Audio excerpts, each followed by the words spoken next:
સાબરકાંઠા જિલ્લાના પ્રાંતિજ ખાતે આવેલ પોલીસ સ્ટેશનમાં રામનવમીને લઈને પ્રાંતિજ પોલીસ સ્ટેશનના પીઆઈ આર દેસાઈ દ્વારા શાંતિ સમિતિની બેઠકનું આયોજન કરવામાં આવ્યું હતું, જેમાં નગરના અગ્રણીઓ, વેપારીઓ, વિવિધ કોમના આગેવાનો સહિત હિન્દુ મુસ્લિમ આગેવાનો ઉપસ્થિત રહ્યા હતા.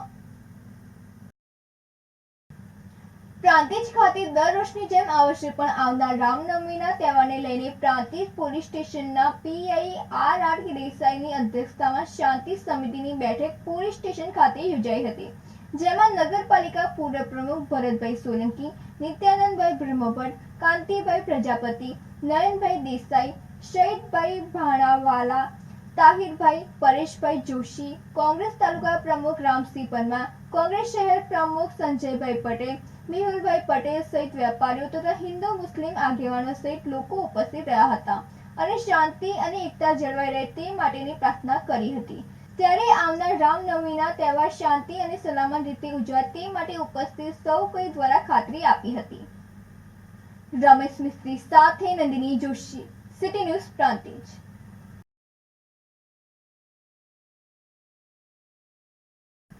ખેડબ્રહ્મા વેપારી મંડળ દ્વારા કોટડા પોલીસ ટીમનું સન્માન કરાયું હતું.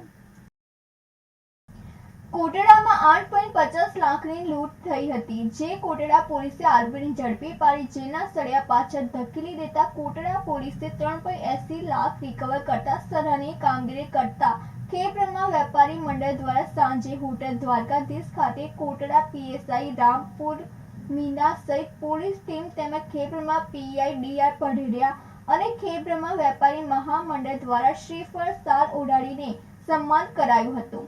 આ પ્રસંગે કોટડા પીએસઆઈ રામપુર મીણાએ જણાવ્યું હતું કે ખેડબ્રહ્મા તાલુકાના કોઈ પણ વેપારી નિર્ભયતાથી કોટડા ઘટી વેપાર કરવા આવી શકે છે. આપને કોઈ પણ તકલીફ હોય તો રાજસ્થાન પોલીસ, ગુજરાત પોલીસ આપના માટે સતર્ક છે. આપ આપના ધંધા અને રોજગાર માટે ગમે ત્યારે આવી શકો છો. પોલીસ તમને હંમેશા મદદરૂપ રહેશે. રાજસ્થાન પોલીસ ગુનેગારો માટે હંમેશા કડક રહી છે અને રહેશે, તેમજ ટૂંક સમયમાં બાકી રહેલ આરોપીને પણ પકડી લેવામાં આવશે એવું તેમણે જણાવ્યું હતું. ખેડબ્રહ્મા વેપારી મહામંડળના પ્રમુખ વિજયભાઈ ચાવડા, ગંગાબાઈએ કોટડા પોલીસનો આભાર માન્યો હતો.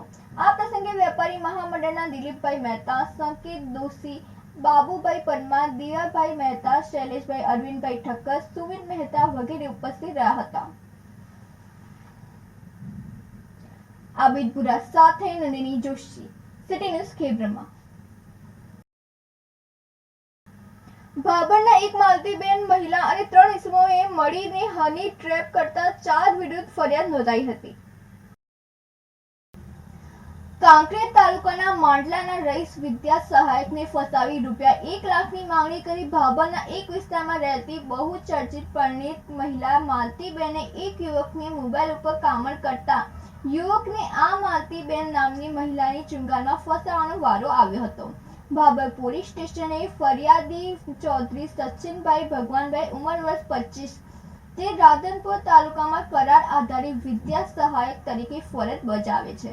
તે તેના ફ્રેન્ડ સર્કલ ગ્રુપમાં જોડાયેલ તેમાંના એક મોબાઈલ નંબર 9540 128 13 ઉપર સંપર્ક થતા આ ગ્રુપમાં નંબર ધરાવનાર માલતીબેન નામની મહિલા સાથે વાતચીત દરમિયાન તે મહિલાએ પોતાનું નામ ઓળખાણ આપી ફરીથી વારંવાર વાતચીત થતા બંને વચ્ચેનો પરિચય વધ્યો હતો અને તે શિક્ષક ભાભર આવતો હતો.